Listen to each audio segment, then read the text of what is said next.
High নমস্কার বন্ধু, আমি চন্দন মল্লিক। তোমরা দেখছো আমার ইউটিউব চ্যানেলে তোমাদের সকলকে স্বাগত। বন্ধুরা, তোমরা কেমন আছো? আশা করছি তোমরা সকলে খুব ভালো আছো, আমিও খুব ভালো আছি।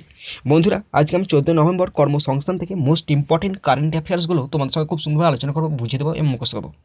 বন্ধুরা, আজকে আমার পার্ট 6, এর আগে 5টি পার্ট করেছি। তোমরা যারা 5টি পার্ট দেখোনি বা মিস করে চলে গেছো, তারা অবশ্যই ডিসক্রিপশন বক্সে দেখো, লিঙ্ক দেওয়া আছে, তোমরা সেখান থেকে 5টি পার্ট দেখে নাও। এই 5টি পার্টে মোস্ট ইম্পর্টেন্ট কারেন্ট অ্যাফেয়ার্স তোমার সঙ্গে আলোচনা করা আছে। আর তোমরা জানো যে কোনো কম্পিটিটিভ এক্সামের ক্ষেত্রে কারেন্ট অ্যাফেয়ার্সের গুরুত্ব কতখানি। প্রত্যেকটা কম্পিটিটিভ এক্সামের ক্ষেত্রে কারেন্ট অ্যাফেয়ার আসবেই। সুতরাং তোমরা অবশ্যই শেষ পর্যন্ত ভালো করে মন দিয়ে শুনবে, দেখবে, তবেই তোমরা বুঝতে পারবে। বন্ধুরা, এই কারেন্ট অ্যাফেয়ার্সগুলো 3 অক্টোবর থেকে 27 অক্টোবর পর্যন্ত দেওয়া আছে। আর তোমরা আজকে পার্ট 6, আমি কিছু কারেন্ট অ্যাফেয়ার্স তোমার সঙ্গে আলোচনা করবো। তো তোমরা অবশ্যই শেষ পর্যন্ত মন দিয়ে ভালো করে শুনবে, দেখবে, তবেই তোমরা বুঝতে পারবে। যদি ভালো লাগে লাইক, কমেন্ট, সাবস্ক্রাইব, শেয়ার করবে, নিজের বন্ধুর সঙ্গে শেয়ার করবে। আর যদি কোথাও ফল থাকে অবশ্যই কমেন্ট বক্সে কমেন্ট করে জানাবে, আমি তোমাদের রিপ্লাই দিয়ে সাহায্য করবো। চলো দেখে নাও আজকে পার্ট 6 কর্মসংস্থানের কারেন্ট অ্যাফেয়ার্স। বন্ধুরা, আজকে আমাদের পার্ট 6, এর আগে পার্ট 5টা, আমরা পার্ট 5 এখান পর্যন্ত আলোচনা করেছিলাম।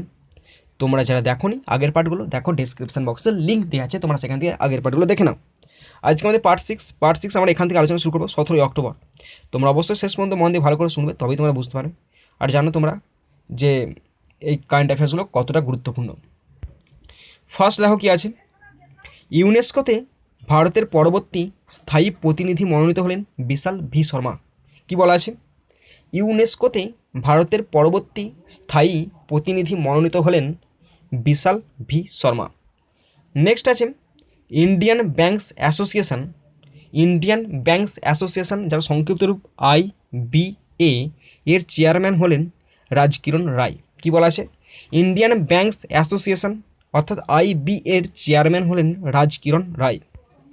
নেক্সট দেখো কি আছে, একটা ছবি দিয়ে আছে, দেখতে পাচ্ছ নিচে আছে ছবিটা। দেখো একটা গাছেতে জোনাকি পোকা জাতীয় কিছু পোকা গাছটাতে ভর্তি হয়ে আছে, আর একটা ছবি এটা তোলা হয়েছে একজন, এটা শ্রেষ্ঠ ছবি। তো দেখো কি বলা আছে। ভারতের প্রথম ভারতীয় মহিলা হিসাবে ওয়াইল্ড লাইফ ফটোগ্রাফিতে বর্ষসেরার পুরস্কার পেলেন ভারতের ঐশ্বর্য শ্রীধর।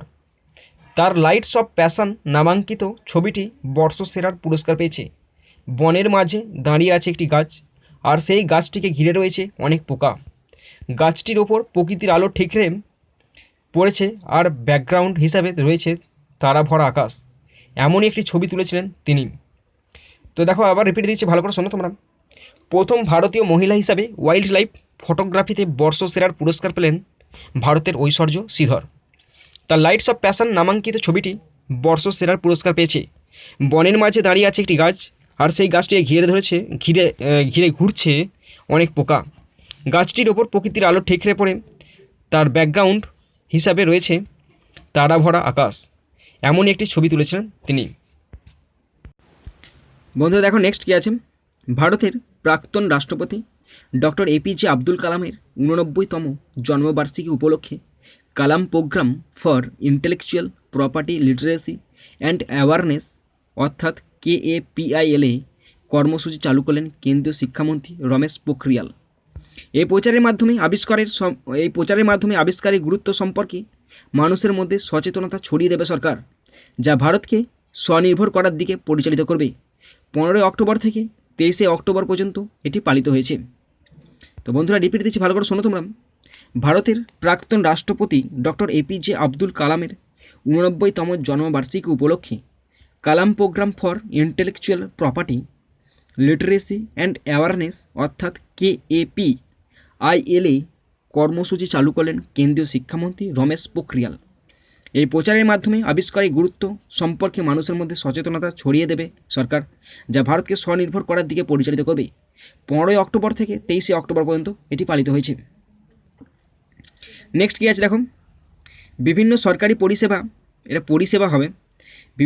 পরিষেবা মানুষের কাছে পৌঁছে দিতে মাই টাউন মাই প্রাইড উদ্যোগ চালু করলেন জম্মু ও কাশ্মীরের লেফটেন্যান্ট গভর্নর মনোজ সিনহা। কী বলা আছে দেখো। বিভিন্ন সরকারি পরিষেবা মানুষের কাছে পৌঁছে দিতে মাই টাউন মাই প্রাইড নামে একটি উদ্যোগ চালু করলেন জম্মু কাশ্মীরের lieutenant governor Manoj Sinha. Next আছে 18 অক্টোবর, দেখো কী আছে। ফার্স্ট, বিনা প্রতিদ্বন্দ্বিতায় দিল্লি অ্যান্ড ডিস্ট্রিক্ট ক্রিকেট অ্যাসোসিয়েশনের অর্থাৎ DDCA এর প্রেসিডেন্ট নির্বাচিত হলেন প্রয়াত কেন্দ্রীয় মন্ত্রী অরুণ জেটলির ছেলে তথা আইনজীবী রোহন জেটলি। ভালো করে শোনো, রিপিট দিচ্ছি। বিনা প্রতিদ্বন্দ্বিতায় দিল্লি অ্যান্ড ডিস্ট্রিক্ট ক্রিকেট অ্যাসোসিয়েশনের অর্থাৎ ডিডিসি এর প্রেসিডেন্ট নির্বাচিত হয়েছিলেন প্রয়াত কেন্দ্রীয় মন্ত্রী অরুণ জেটলির ছেলে তথা আইনজীবী রোহন জেটলি। নেক্সট কি আছে দেখো, প্রথম মহিলা ইন্ডিয়ান এয়ারফোর্স অফিসার অর্থাৎ অফিসার উইং কমান্ডার অবসরপ্রাপ্ত ডক্টর বিজয়লক্ষ্মী রমানান 96 বছর বয়সে মারা গেলেন।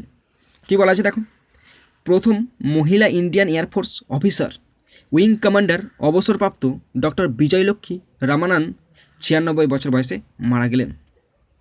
নেক্সট দেখো কী আছে, ভারতে এই প্রথম হিং চাষ শুরু হলো। হিমাচল প্রদেশের লাহোল সিপ্পিতে শুরু হয়েছে হিং চাষ। প্রতি বছর প্রায় 1200 টন হিং আমদানি করা হয় আফগানিস্তান, উজবেকিস্তান ও ইরান থেকে, যার মূল্য প্রায় 600 কোটি টাকা। বহুকাল ধরে ভারতীয় রান্নায় হিং ব্যবহৃত হয়ে আসছে। এছাড়া ভেষজ ওষুধ হিসাবেও হিং ব্যবহৃত হয়। ভালো করে শোনো, রিপিট দিচ্ছি। ভারতে এই প্রথম হিং চাষ শুরু হলো। হিমাচল প্রদেশের লাহোল সিপ্পিতে শুরু হয়েছে হিং চাষ। প্রতি বছর প্রায় 1200 টন হিং আমদানি করা হয় আফগানিস্তান, উজবেকিস্তান ও ইরান থেকে, যার মূল্য প্রায় 600 কোটি টাকা। বহুকাল ধরে ভারতীয় রান্নায় হিং ব্যবহৃত হয়ে আসছে। এছাড়া ভেষজ ওষুধ হিসাবেও হিং ব্যবহৃত হয়। নেক্সট আছে, এখনও পর্যন্ত বিশ্বের সবথেকে বড় উত্তর মেরু মানে উত্তর সাগর অভিযান সেরে ফিরল জার্মানির আলফ্রেড ওয়েগনার ইনস্টিটিউটের জাহাজ পোলারস্টান। 20টি দেশের 100-রও বেশি সমুদ্রবিজ্ঞানী এই মিশনের অংশ হিসাবে যোগ দিয়েছিলেন। বিশ্ব উষ্ণায়নের ফলে উত্তর মেরুতে কী কী পরিবর্তন হচ্ছে তারই অনুসন্ধানে গিয়েছিল এই দলটি। দুর্গম স্থানে সমুদ্রবিজ্ঞান সংক্রান্ত গবেষণার জন্য বিশেষভাবে তৈরি করা হয়েছে এই জাহাজটিকে। 389 দিন সেখানে অতিবাহিত করার পর জার্মানির ব্রেমার হেভেনে নোঙর গেড়েছে জাহাজটি। গত বছর 20 সেপ্টেম্বর নরওয়ের ট্রমসো থেকে যাত্রা করেছিল এই জাহাজ। তো ভালো করে শোনো, আমি রিপিট দিচ্ছি, ভালো করে শোনো তোমরা। এখনও পর্যন্ত বিশ্বের সবথেকে বড় উত্তর মেরু অর্থাৎ উত্তর সাগর অভিযান সেরে ফেলল জার্মানির আলফ্রেড ওয়েগনার ইনস্টিটিউটের জাহাজ পোলারস্টার্ন। 20টি দেশের 100-রও বেশি সমুদ্রবিজ্ঞানী এই মিশনের অংশ হিসাবে যোগ দিয়েছিলেন। বিশ্ব উষ্ণায়নের ফলে উত্তর মেরুতে কী কী পরিবর্তন হচ্ছে তারই অনুসন্ধানে গিয়েছিল এই দলটি। দুর্গম স্থানে সমুদ্রবিজ্ঞান সংক্রান্ত গবেষণার জন্য বিশেষভাবে তৈরি করা হয়েছে এই জাহাজটিকে। 389 দিন সেখানে অতিবাহিত করার পর জার্মানির ব্রেমার হেভেনে নোঙর গেড়েছে জাহাজটি। গত বছর 20 সেপ্টেম্বর নরওয়ের ট্রমসো থেকে যাত্রা শুরু করেছিল এই জাহাজ। নেক্সট দেখো কি আছে, 2020 সালে বিশ্ব ক্ষুধা সূচকে 107টি দেশের মধ্যে 94তম স্থান পেল ভারত। আয়ারল্যান্ডের কনসার্ন ওয়ার্ল্ড ওয়াইড ও জার্মানির ওয়েল হাঙ্গার লাইফ সংস্থা দুটি যৌথভাবে এই সূচকটি প্রকাশ করে। প্রতিবেশী দেশগুলির মধ্যে পাকিস্তানের স্থান 88, বাংলাদেশের স্থান 75, শ্রীলঙ্কার স্থান 64 ও নেপালের স্থান 73। 2020 সালের সূচক অনুযায়ী 5 বছরের কম বয়সী শিশুর উচ্চতার তুলনায় কম ওজনের বিষয়টিতে চাইল্ড ওয়েস্টিং ভারতে ঘটনার হার 17.3%। এই সূচকে সবথেকে ভীতিকর ক্ষুধা পরিস্থিতিতে আছে চাঁদ, তিমোর লেস্তে ও মাদাগাস্কার। ভালো করে শোনো, এটাই রিপিট দিচ্ছি। 2020 সালে বিশ্ব ক্ষুধা সূচকে 107টি দেশের মধ্যে 94তম স্থান পেল ভারত। আয়ারল্যান্ডের কনসার্ন ওয়ার্ল্ড ওয়াইড ও জার্মানির ওয়েল হাঙ্গার লাইফ সংস্থা দুটি যৌথভাবে এই সূচকটি প্রকাশ করে। প্রতিবেশী দেশগুলির মধ্যে পাকিস্তানের স্থান 88, বাংলাদেশের স্থান 75, শ্রীলঙ্কার স্থান 64 ও নেপালের স্থান 73। 2020 সালের সূচক অনুযায়ী 5 বছরের কম বয়সী শিশুর উচ্চতার তুলনায় কম ওজনের বিষয়টিতে চাইল্ড ওয়েস্টিং ভারতে ঘটনার হার 17.3%। এই সূচকে সবথেকে ভীতিকর ক্ষুধা পরিস্থিতিতে আছে চাঁদ, তিমোর লেস্তে ও মাদাগাস্কার। নেক্সট আছে 19 অক্টোবর, কী আছে দেখো, সিডনি ভিত্তিক লোই ইনস্টিটিউটের তরফ থেকে প্রকাশিত 2020 সালে এশিয়া পাওয়ার ইন্ডেক্সে 100টি দেশের মধ্যে 39.7 স্কোর নিয়ে শক্তিশালী দেশের তালিকায় 4র্থ স্থান পেল ভারত। 81.6 স্কোর নিয়ে এই তালিকায় শীর্ষস্থানে আছে মার্কিন যুক্তরাষ্ট্র। দ্বিতীয় ও তৃতীয় স্থানে আছে যথাক্রমে চীন 76.1, জাপান 41। ভালো করে শোনো, 19 অক্টোবর নিউজ। সিডনি ভিত্তিক লোই ইনস্টিটিউটের তরফ থেকে প্রকাশিত 2020 সালে এশিয়া পাওয়ার ইন্ডেক্সে 100টি দেশের মধ্যে 39.7 স্কোর নিয়ে শক্তিশালী দেশের তালিকায় চতুর্থ স্থান পেল ভারত। 81.6 স্কোর নিয়ে এই তালিকায় শীর্ষস্থানে আছে মার্কিন যুক্তরাষ্ট্র। দ্বিতীয় ও তৃতীয় স্থানে আছে যথাক্রমে চীন 76.1%, জাপান 41%। নেক্সট কী আছে দেখো, নোকিয়ার সঙ্গে গাঁটছড়া বেঁধে চাঁদে 4G নেটওয়ার্ক আনার পরিকল্পনা নিল national aeronautics and space administration অর্থাৎ নাসা। এর জন্য 1.41 লাখ মার্কিন ডলার ব্যয় করবে নাসা। নোকিয়াকে তারা এর মধ্যে চাঁদের মাটিতে 4G সেলুলার সেট আপ করার জন্য এই অঙ্কের টাকা বরাদ্দ করেছে। চাঁদের মাটিতে নানা ধরনের প্রযুক্তিগত পরিকাঠামো করার জন্য মোট 14টি সংস্থাকে বরাদ্দ দেওয়া হয়েছে। রিপিট দিচ্ছি ভালো করে শোনো, নোকিয়ার সঙ্গে গাঁটছড়া বেঁধে চাঁদে 4G নেটওয়ার্ক আনার পরিকল্পনা নিল national aeronautics and space administration অর্থাৎ নাসা। এর জন্য 1.41 লক্ষ মার্কিন ডলার ব্যয় করেছে নাসা। নোকিয়াকে তারা এর মধ্যে চাঁদের মাটিতে 4G সেলুলার সেট আপ করার জন্য এই অঙ্কের অর্থ বরাদ্দ করেছে। চাঁদের মাটিতে নানা ধরনের প্রযুক্তিগত পরিকাঠামো করার জন্য মোট 14টি সংস্থাকে বরাদ্দ দেওয়া হয়েছে। নেক্সট আছে 20 অক্টোবর।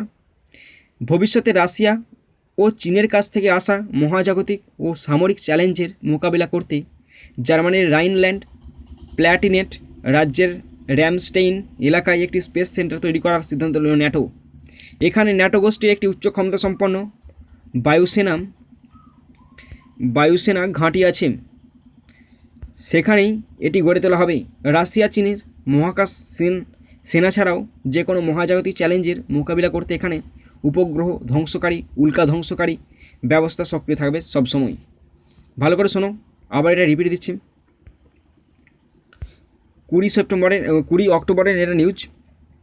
ভবিষ্যতে রাশিয়া ও চীনের কাছ থেকে আসা মহাজাগতিক ও সামরিক চ্যালেঞ্জের মোকাবিলা করতে জার্মানির রাইনল্যান্ড প্ল্যাটিনেট রাজ্যের র্যামস্টেইন এলাকায় একটি স্পেস সেন্টার তৈরি করার সিদ্ধান্ত নিল ন্যাটো। এখানে ন্যাটো গোষ্ঠীর একটি উচ্চ ক্ষমতা সম্পন্ন বায়ুসেনা ঘাঁটি রয়েছে, বায়ুসেনা ঘাঁটি আছে, সেখানেই এটি তৈরি করা হবে। রাশিয়া ও চীনের মহাকাশ সেনা ছাড়াও যে কোনো মহাজাগতিক চ্যালেঞ্জের মোকাবিলা করতে এখানে উপগ্রহ ধ্বংসকারী, উল্কা ধ্বংসকারী ব্যবস্থা সক্রিয় থাকবে সবসময়। তো বন্ধুরা, আশা করি তোমরা আজকে আমার পার্ট 6টা দেখেছো। যদি তোমরা দেখে থাকো তবে অনেক কিছু শিখতে পারবে, আর যদি না দেখে থাকো কিন্তু তাহলে মিস করবে। তো এখানে ভিডিও শেষ করছি, এরপর পার্ট 7 আসবে, তোমরা অবশ্যই দেখে নেবে। তো সুন্দর থাকবে, সুস্থ থাকবে, টেক কেয়ার, থ্যাংক ইউ, জয় হিন্দ, বন্দে মাতরম।